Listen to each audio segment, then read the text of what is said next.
veki ibisithi Bible history, his story. Bible history, his story. Ivesi yethu ke esizawuthethela phezu kwayo ifumaneka phaa kwincwadi yesityhilelo chapter 1 verse 7 no verse 8. But before siyifunde le verse kwakhona iBhayibhile isinika imbali. Ekuqaleni kweBhayibhile uzawuva ngesiprofeto sokuza kukaYesu okokuqala. Zonke izinto ebezisenzeka phaya bezisalatha ukubana ikhona imvana ezayo ezawusindisa ihlabathi. Abantu ababephila ngela xesha babephila benethemba ukuba noba kwenzeka ntoni, there will come a day ukuthi le meko siphila kuyo izawutshintsha ngoba imvana iyeza ezawususa izono zehlabathi. So everyone kwiTestamente endala wayenala eloqikili, kodwa ekubeni kobene eloqikili kwakungaphilwa ngendlela elindele ukufika kukaMesiya ngabantu bonke. Kangangokuba kwakuhlalelwe ukukhunjuzwa ukubana ukhona uMesiya ozayo ngoba loo nto yayihambeka ilibaleke. And when we look at the New Testament, xa uyivula iNew Testament, the first 4 books of the New Testament zithetha ngokuba uYesu ngoku uzelwe, ufikile, waphila, wenza imimangaliso, wafa, wabuya wangcwatywa, wavuka kwakhona, wenyuka wayezulwini. So zonke ezi zinto ziyimbali. These are the things that have already happened. KwiTestamente endala sixelelwe ngokuzwa kwakhe, kwiTestamente entsha wafika, waphila, wafa, wavuka, wanyuka, waya ezulwini. So when we talk about history, we talk about events that literally took place, and ezi zinto zenzekile. Ubungqina buyatsho into yobana yenzekile ngokunene lento ithethwayo apha eBhayibhileni. Isinike ke ngoku into yobana whatever else that is being said in the Bible siza kuyikholelwa kuba izawube ilatha kwimbali eyenzekileyo. So apha kule New Testament ekubeni kobana isichazele ngoYesu iyadlula ichaze ke ngoku ngabasebenzi abaye bakhona, including oPawulos nabafundi bakaYesu abaye bathi ekufeni ngokuvuka kukaYesu wenyuka waya ezulwini bashiyeka ngokubona imessage itshintsha. Yohluka kule yayikhwazwa nguYohane yokuza kukaYesu okokuqala, le yabo ngoku yathetha into yobana uYesu uyeza kwakhona. So silapho today, silapho kuthi i-event othi xa uyijonge as incopho yale history. Zonke ezinye izinto zenzekile, then what?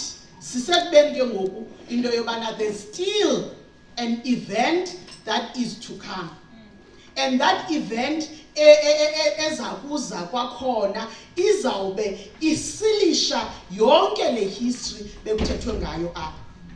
Isise ke ngoku kule vesi sizawuthetha ngayo namhlanje. Sithabatha iBhayibhile zethu sonke sityhila khona izityhilelo chapter 1 verse 7 no verse 8. Ufunde ngolu hlobo. Uyabonana uza namafu aye eya kumbona amehlo onke kwanabo bamhlabayo, zaye ziya kumbambazelela zonke izizwe zomhlaba. Ewe, amen. Azothi verse 8, mna ndinguAlpha noOmega, isiqalo nesiphelo, itsho inkosi. Ndiyathanda ke ngokule ndawo engasingaqala kuyo umgca isidibanisa kula history ethi leyo ikhoyo, yayikho, izayo, usomandla. Masicimele. Nkulunkulu othandekayo, kwakhona mzali sisondela kuwe ngalo mzuzu sikumema Thixo wethu othandekayo uba uhlale encameni yelizwi lakho, lelwimi lwam ukuze yonke into endizayithetha kule ndawo ize isukise igama lakho. Umfihle mna ntombi yomntu nisiyolungileyo, ibe nguwe othabatha indawo ugqibelele uthi konke xa kugqityiwe sikuve ngokwenene uThixo wethu uthandekayo uba ubukunye nathi, sikuve nokuba ufuna ukuthini kuthi impilo zethu zibe ngcono kunoba besingenile. Lo mnqweno nguthandazo wethu Yesu Kristu ubuyayo. Amen. Sidibana nale ndima ilapha kwisityhilelo njengoko bendisenditshilo ndisithi iBhayibhile le yimbali, ayombali nje, yimbali ngobomi bukaYesu. Imane ingqina ke iBhayibhile lo gama sidibana noYesu gaqa kwiNew Testament, kumane kubakho amazwi abonakalisayo ukubana wayekho kwamandulo, akafikanga ngeli xesha ezobonakala isiqu kuthi. Kumane kusitshiwo ukuba wayekhona ekudaleni, enguye ulizwi, zonke izinto zadalwa ngaye. Nale vesi sigqiba kuyifunda iyasicacisela into yobana uYesu lo sithetha ngayo oyinkosi, onguAlpha onguOmega, ukhona, ebekhona, useza kuphinda abe khona. Yabona ke ekubhalweni kweBhayibhile uPawulos ube nencwadi ezininzi azibhalayo kwiNew Testament.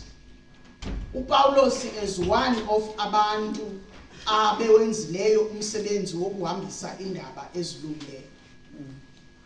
uPawulos ubhale ileta ezibhalela amabandla ebalungiselela lo mcimbi wokuza kukaYesu kwesibini. Phaya mandulo siyayazi ukuthi kukhe kwakho ixesha lokuphila kwabantu phambi kokuba afike uNogumbe. Ngela xesha kwakuphilwa phambi kokuba afike uNogumbe, abantu babephila kamandi ngohlobo lwabo abathanda ukuphila ngalo. Ngoku bebefanele ukuthi baphila bakhonza uThixo ophilayo.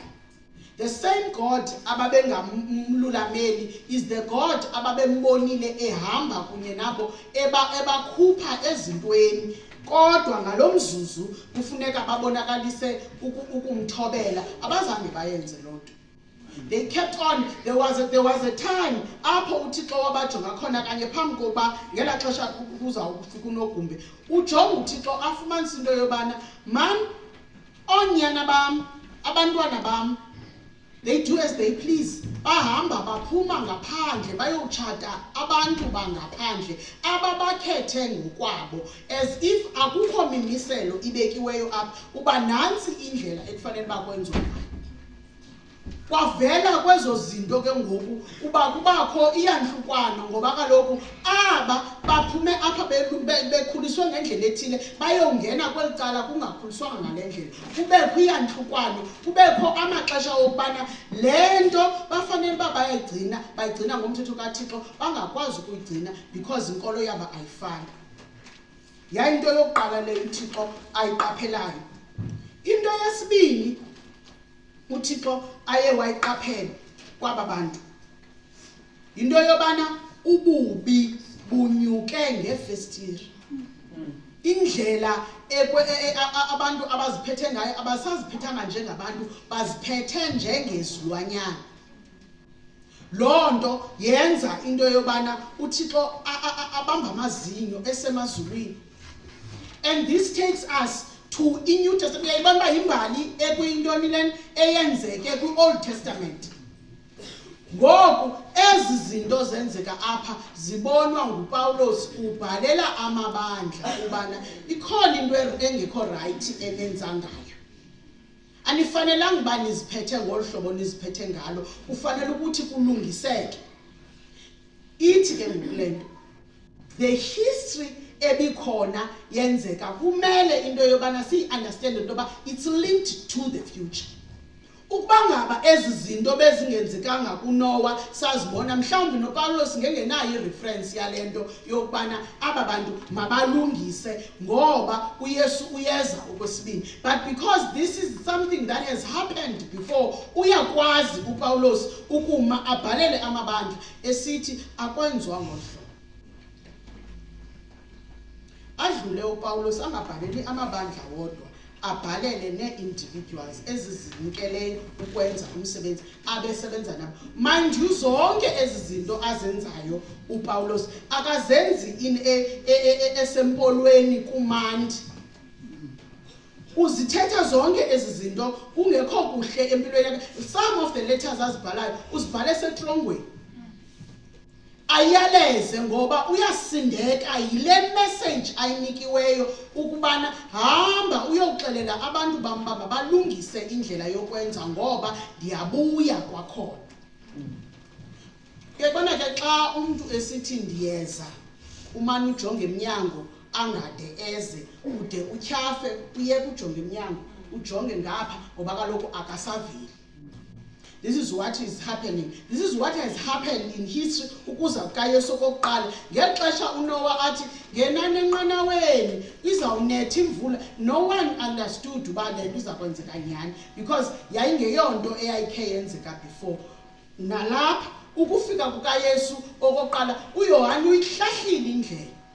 Wachaza uba uYesu uyeza, lungisani, uMesiya uyeza. But abantu ngizange bayithathele engqalelo lento ngoba yinto engazange yenzeke before. But ndinombuzo ke ngokwinto yobana thina why singayikholelwa lento ngoba uThixo xa uthixo ngoYesu uyabuya kwakhona.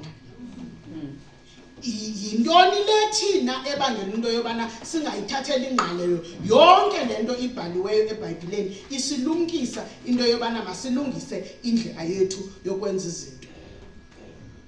The third thing ayithethayo iBhayibhile ngela xesha likaNoah eyayisenzeka eyenza uba uThixo angavi kamandi is that ilizwe lalicorrupt. Ilizwe lalicorrupt. The same thing is happening again. Asiyonsomi len ithethiwe eBhayibhileni before yaphilwa ngabantu ababephila before thina siphilile nathi siyayibona iyenzeka. But the question is why sisaphila ngohlobo siphila ngalo? Why singayithatheli ingqalelo lento yenzekayo? Ukuza kukaYesu ke kuthethwa ngothetho.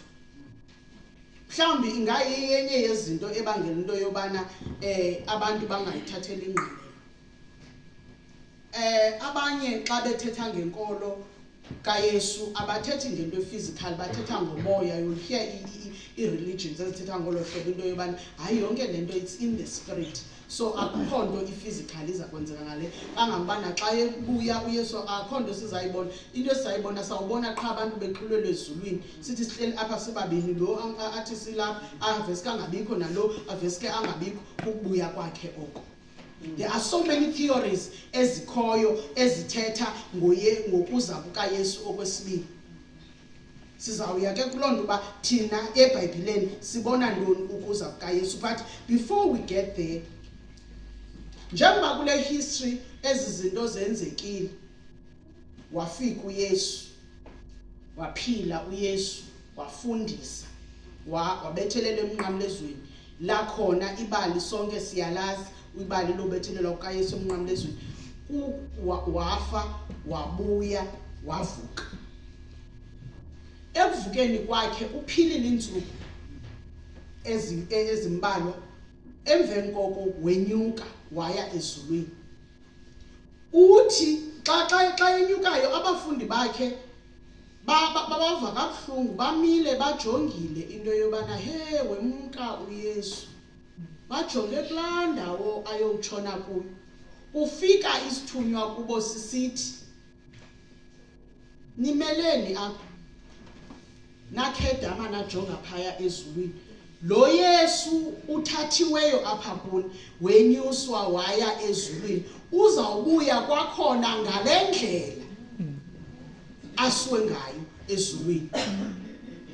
So the message ngoku itshintsha nje, kukho lo message yobana uYesu umkile, kodwa emkile nje uYesu uzawubuya kwakhona. But the problem is asilazi ixesha lokubuya kwakhe. And singalazi nje ixesha lokubuya kwakhe, there are so many things that are happening before abe kanti uyafika. Siphila kwixesha ngoku esinothi xa silifanisa silifanise nobana nyani uYesu usondele ngoku uyabuya. Mhlawumbe siyibona phi lonto le? Xa iBhayibhile ithetha ngokuza kukaYesu kwesibini, abafundi bakhe bahleli phansi naye babuza into yobana sizawuyazi njani ke xa ukufutshane usezawubuya? Sizawulazi njani elo xesha ngoba ixesha alikho kuthi? Wahlala phansi na wathi yabona ngela xesha kwawubakho amarhe emfazo nemfazo, kwawubakho ukuvukelayo, kwawubakho indlala, kwawuphela uthando kwabaninzi, nina nawungena entshutshisweni, nichutshiswe ngabakufutshane nabakude, kuninge nezitrongweni nide nibulawe. Wathi yabona ke xa kusenzeka zonke ezo zinto kuqaleka inimba, andikabuyi. Ze niyiqale loo nto uba kuqaleka inimba xa kusenzeka ezo zinto, kusekho into eza kwenzeka afterwards. Ngoba emveni kwayo yonke le nto yenzekile, uthi emveni kwayo yonke loo nto abanyamezeleyo kuyo yonke le nto yenzekayo basinda, bazawuhamba bebabaza ukuza kukaYesu okwesibini ngesipidi esikhulu. Yonke le nto kuthethwa ngayo apha ithethwe entweni, iyinto eyimbali qha. Namhlanje asiwava amarhe emfaso, namhlanje asivukelani sibackstebhane singabantu, namhlanje akukho ndlala, namhlanje akukho zinto zimbi zenziwayo umntwana aviswe buhlungu ngumzali wakhe omzise kulo mhlaba, ibe nguye lo umvisa kabuhlungu umntana. Azenzeki zonke ezo zinto. Ithini kuthi ke ngoku loo nto? Ukuqaleka kwenimba. Na akhona xa sizayithetha siyisembalini le nto, mhlawumbi uzawuthi sisathetha ngembali iphi ke ngokwembalini le nto. Ihamba nam kaloku uDaniel kuchapter 2 ukuthethwa phaya uDaniel ukumkani uphuphile, ufuna ukubana alawulelwe eliphupha. In fact ulibele uthi izani ndifuna umuntu ozawundixelela qha ngeliphupha. Andilazi kwaliphupha, uzawuchaza uthi wawugqibula itoliki. Beza bonke bazama bancama, uyafika uDaniel uthi hayi ayisuba mna kukho into endiyaziyo, kodwa ndinoThixo otyhila imfihlelo. Ndizawuthetha noThixo wam lo utyhila imfihlelo. Uthetha naye uThixo wakhe uyamnika uba ukumkani uphuphe ntoni. Elaphupha uthi uDaniel, wena kumkani uphuphe isitatyu esikhulu, entloko yigolide, wehle naso ibe yisilivere, wehle naso ibe yibronze, wehle naso ibe yi-iron, wehle naso uyofika ezinzwaneni ibe yi-iron exutywe kunye neclay. Ithetha uthini ke ngoku le nto Daniel? Uthi hayi kaloku kumkani, esi sokuqala esi sitatyu sirepresenta, in fact akagqibanga athi ezinzwaneni, kuthi ke ngokwemveni kwayo yonke loo nto leyo, kuthi gqi ilitye elikhulu elingatyhalanga ngasandla samntu lifike lisibethe isitatyu eso siwe.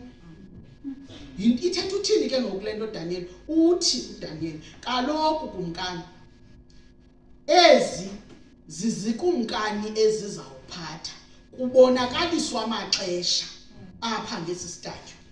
Uzawuphatha wena budlulu bukumkani bakho obuya bebomelele ngaphezu kunabo bonke obu bulapha kwesi sitatyu.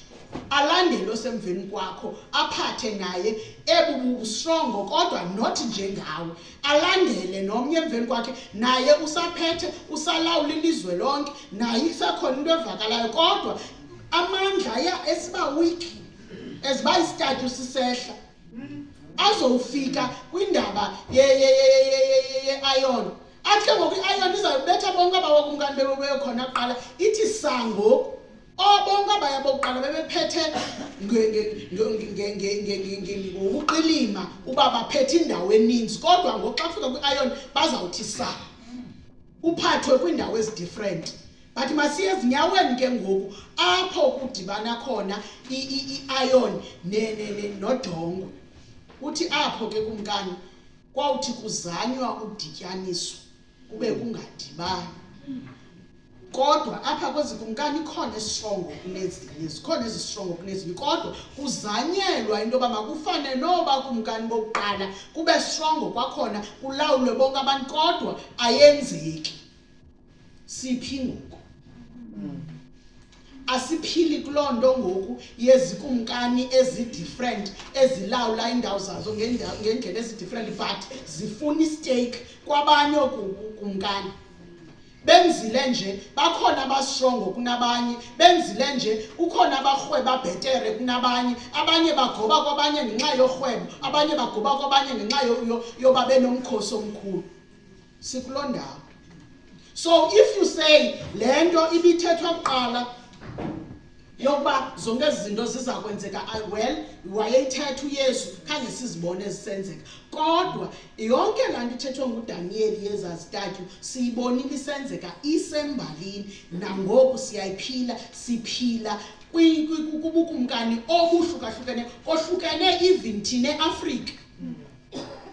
Not so long ago bekumwe mantsantsa kugxothwa ama-Afrika eSouth Africa. It doesn't even make sense njengoba uyithetha uthi kugxothwa ama-Afrika eSouth Africa.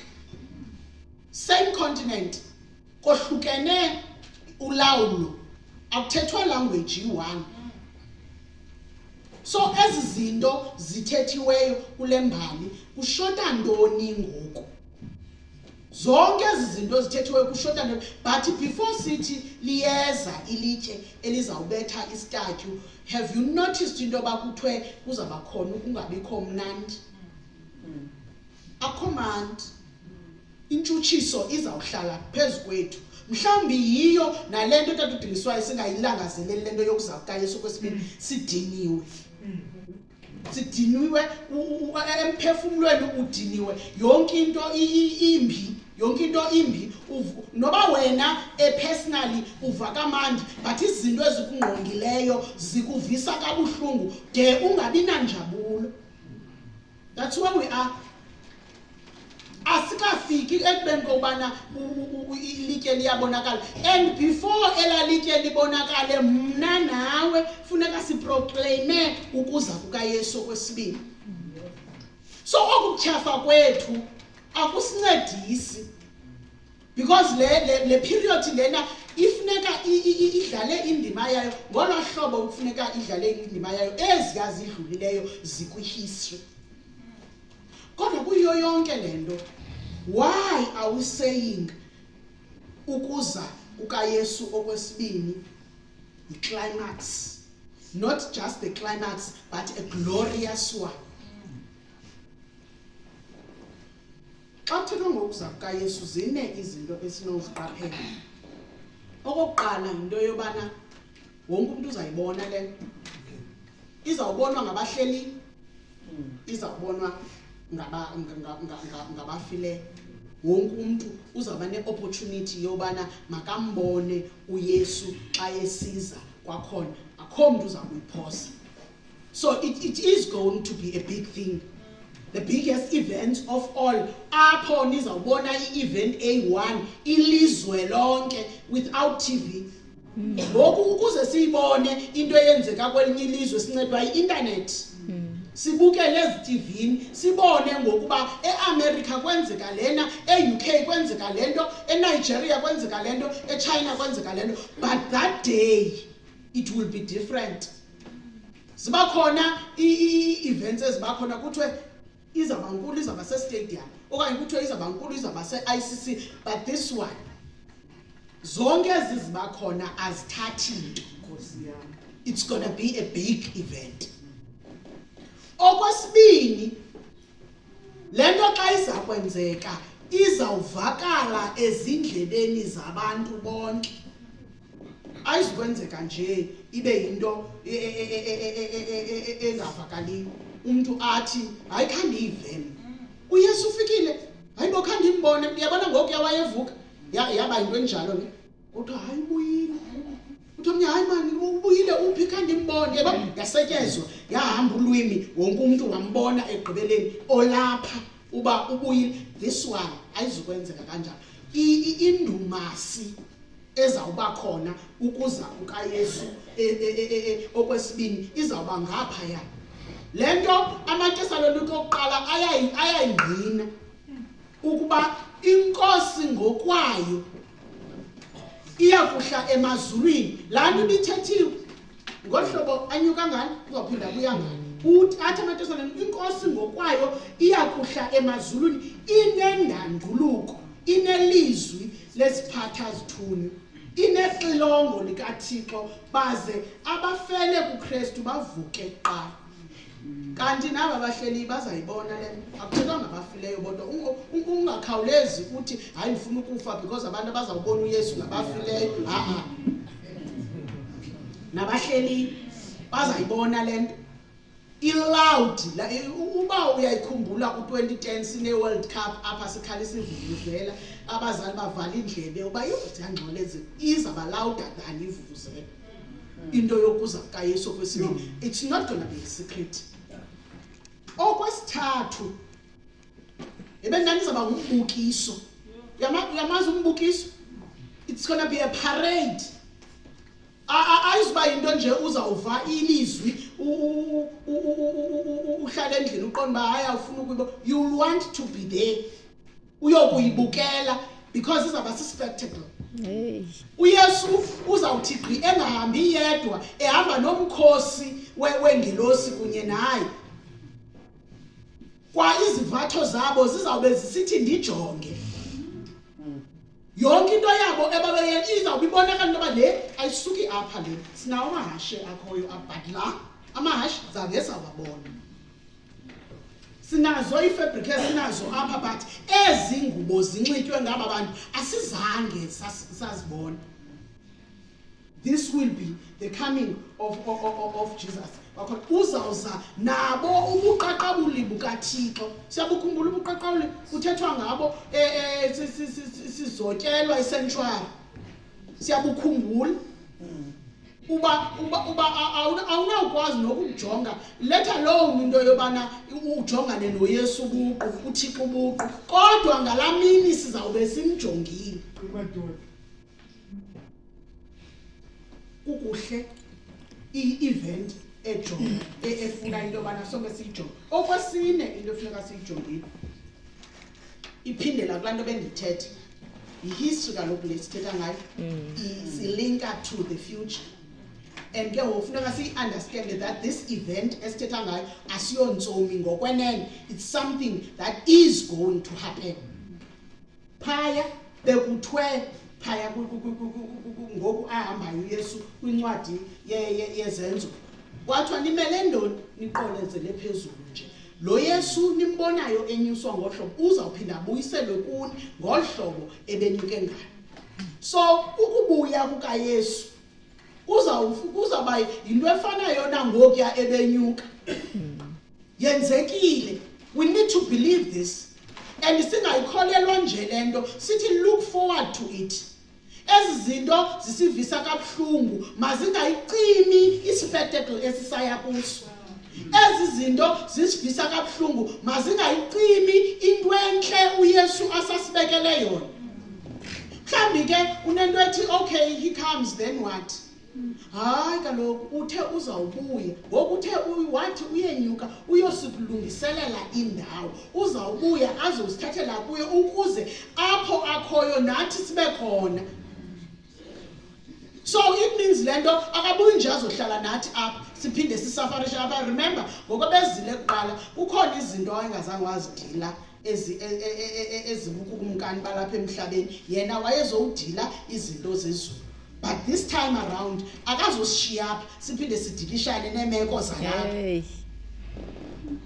Uzawufika asithathele kuye ngokwakhe sihambe naye. But who is going with him? Who is going with him? Because kaloku lento singayithetha kamani, the first time simane sisithi history, the first time he came and he died for all of us. Akho mntu owaye exempted, wonke umuntu okanye waye excluded kula event yokuqala of his coming. All of us was fed.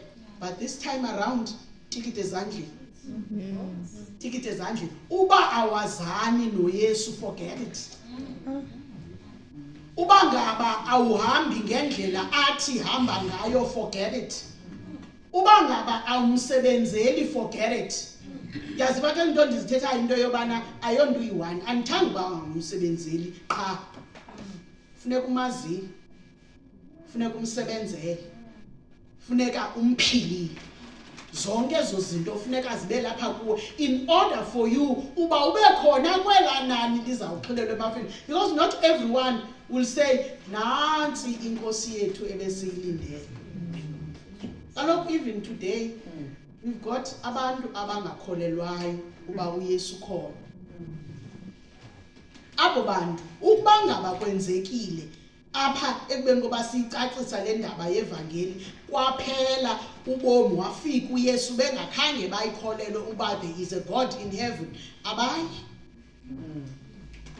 Ze kuthi kwalapha phakathi kwethu sibe khona sithi siyamkholelwa uYesu uba ukhona kodwa singxabalaza. Sibe nezinto esimxuba nazo. Uzawuthi ke ngoku xa ebuya uYesu uthi hayi Yesu kaloku ibindim lo ebehamba ephilisa abantu, ndihambela abantu esibhedlele, yini ndanishumayela kangaka Yesu? Athi mamkothobe andikwazi. Ngoba kaloku izenzo bezibe kanti i-actions zam zingangathi ziyambonakalisa kodwa ukwazana kunye naye akukho. Ithi ke ngokulonto leyo nokuba ndisebenze kakuhle kangakanani ndamane kusuka yo akasayenzi kakuhle lento, uyenza kakuhle into ethini, kodwa ukuba ubudlelwane naye andinabo andiyi ndawo. Funeka singqine. Ngelishwa ke siphila kwexesha lokubana si discourage kuyo yonke lento yokuhamba noYesu. Si discourage ekubeni kokubana uyiphakamise ngolhlobo into yokuhamba noYesu. Siphila kwelo xesha kodwa kulona xesha kanye uthi xa zisenzeka ezi zinto waphakamisena amehlo wenu. So ayilo xesha eli bandla lobuya umva. Ayilo xesha eli lokungena ikhukhuni usithele utshone phansi kwetafile ngoba woyika uba lento uyiphetheyo ayikholelwa ngabantu bonke. Ukhethile ukuba ngumlandeli kaYesu, babaza ukubuya kukaYesu okwesibini. People need to know about this, whether they accept it or not. Ayikho kuthi leyo yonke lonto ikuYesu uba bazakuquqa or not, kodwa umsebenzi wami nawe ukuba siyobaxelela uba uYesu uyabuya okwesibini. Yabona lento sitwabululayo apha namhlanje kukho abantu abangayazi uba there is a big event like this that is about to happen. Abakufuneka uthi xa ufika kuye abone ubuncumela uthi uncumele ntoni nafezi uthi hey uYesu uyabuya. And jonga ngalamini ezabuye uyizobe uyibeke aqonde into yoba no, I want to see this thing. Kukho abantu ekufuneka baguqukile beguqulwe this message le kanye sithetha ngayo into umzobela i-event ezawuba khona yokubuya kukaYesu kwesibini. Awukamnika amaqithiqithi azawuba khona afterwards. ngoba khona qha ngoku eyona nto ekuthethwa ngayo esizokhunjuzwa ngayo into yobana mhlawumbi silibandla sibulibalarha eyobana eyona message yethu yila climax yehistory uYesu wethu uyeza kwakhona. And when we are not excited about it, how are we going to share it with the world? How are we going to get other people excited if we are not excited ourselves? But we need to be excited about this. Kude kuthiwe ikhona into engekho right nengqondo yakhe. Ngoba kaloku beswelekelwe izolo. Uma njani ngoku pha ashumayele athi uYesu uyabuya okwesibini ngomso. Kaloku kufanele ba usazilile. Wena eyona nto uyijongileyo ilanto yoba ubuya kukaYesu okwesibili ziyaphela izinto ezifana lezi. Zizokwesulwa inyembezi emehlweni wethu. Isizathu sokukhala kwethu uYesu uzawudila naso. This is why ke ngoku uzawuthi ubuswelekelwe ube lapha enkonzweni. Ungenasi inhlungu ekhaya ngoba uyayazi ba kade noba ndihlele ekhaya le nhlungu ayizuphela. Into ezayiphelisa kuxoliswa kukubonakala kukaYesu okwesibili. Kuzophela yonke lenkathazo. Emveni kokuba ke mhlawumbe omnye umuntu ke ngokolapha unento ethi okay uYesu uyabuya and then yonke esi spectacle sizawuba khona and then what? Bethu nani xa Yesu ukhwilile apha siyohlala kunye naye ezulwini iminyaka eliwaka silawula kunye naye.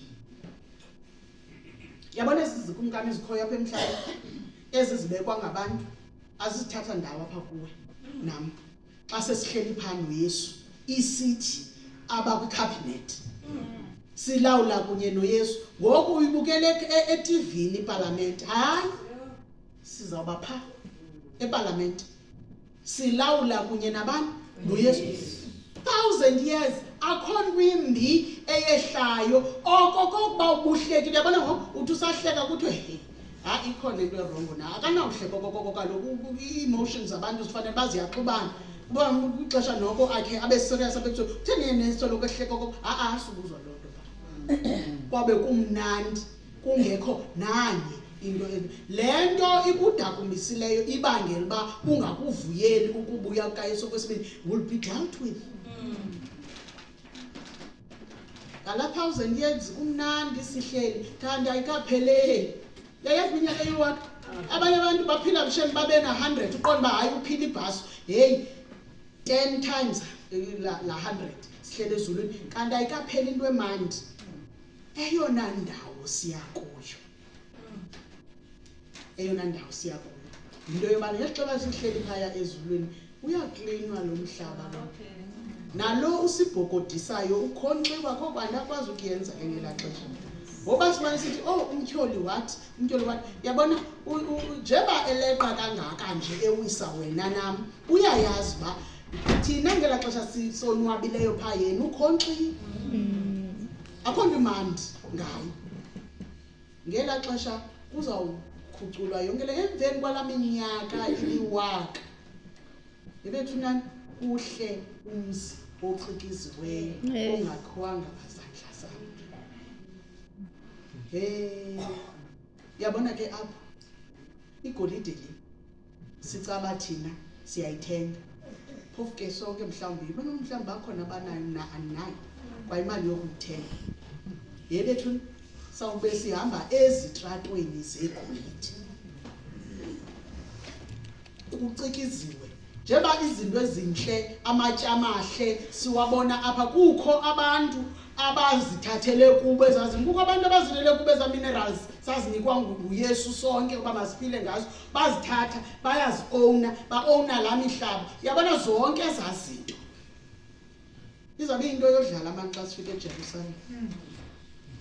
This home esiya kuyo is so real. Ayonto ecaba i-fictitious ayisiyayibalisela uba yintsomi. Hayi izawube isenzeka lento sihleli kumnandi phakathi kwethu akho oxabana nomnye ngoba isono has been dealt with.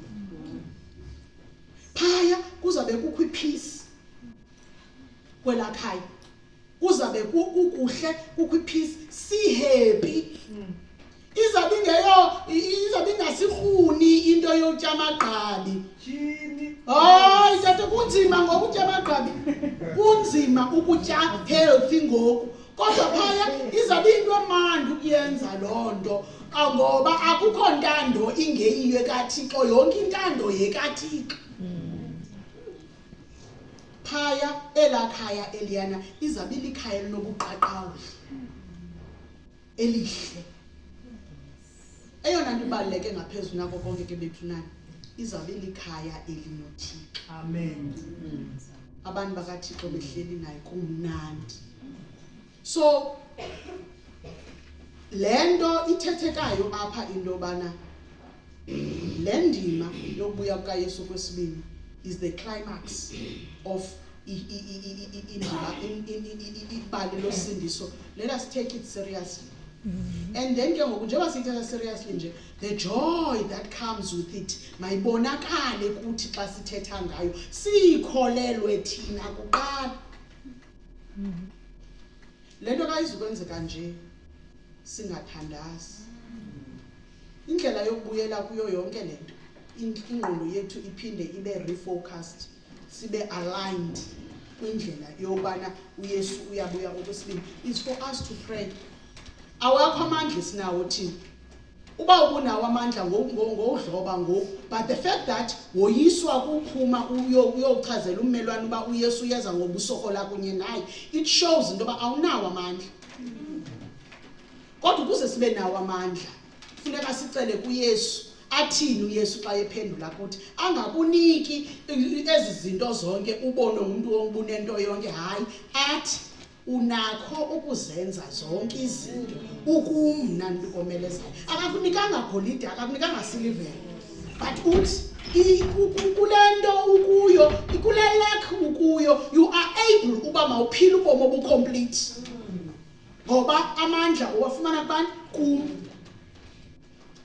When we read the word of God njengoba sithandazela nomdla woba sikwazi ukufunda ilizwi likaThixo. When we read the word of God izityhafiso esinazo ngamanye amaxesha ziyasithela uthi wawudibana nale vesi uqonda uba yho ikhona eza kwenzeka uYesu uyabuya kwakhona you get excited ayilunganga lanto but when you get excited ngoba ufunde ilizwi likaThixo.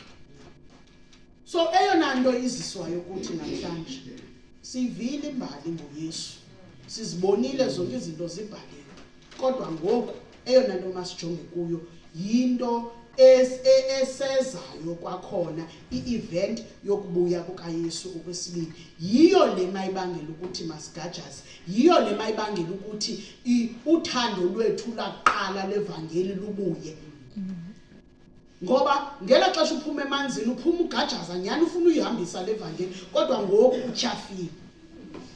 So ukuze yonke lento ibe kanti iyabuya ifuna into yobana masihlale kwezinto zimbili ukuze sibe nobudlelwane obuqinileyo noYesu ukuze uYesu xa ebonakala okwesibini ngokwenene sixhilele kuye emafini sihambe naye siyohlala naye iminyaka eliwaka ezulwini siphinde sibuye sizoenjoya iJerusalem entsha. Hayi ke uSathane sabe sidilile naye pha ngexesha le-judgment uzabe ukhona nawe pha kaloku khona kwi-cabinet. So into visa ngazo kabuhlungu don't worry you'll deal with that. So masihlale ke bethu nani sijonge ukubuya kukaYesu okwesibini no matter what is happening no matter impilo yethu ayinhlanga no matter imeko zethu azinhlanga no matter abantwana bethu abasimameli no matter imitshato yethu iyaqhawuka no matter imisebenzi yethu iyaphela no matter siyathukwa kwindawo esihlala kuzo nabamelwane thina into emayisinike uvuyo into yobana uYesu yethu uyeza kwakhona. Amen. Amen.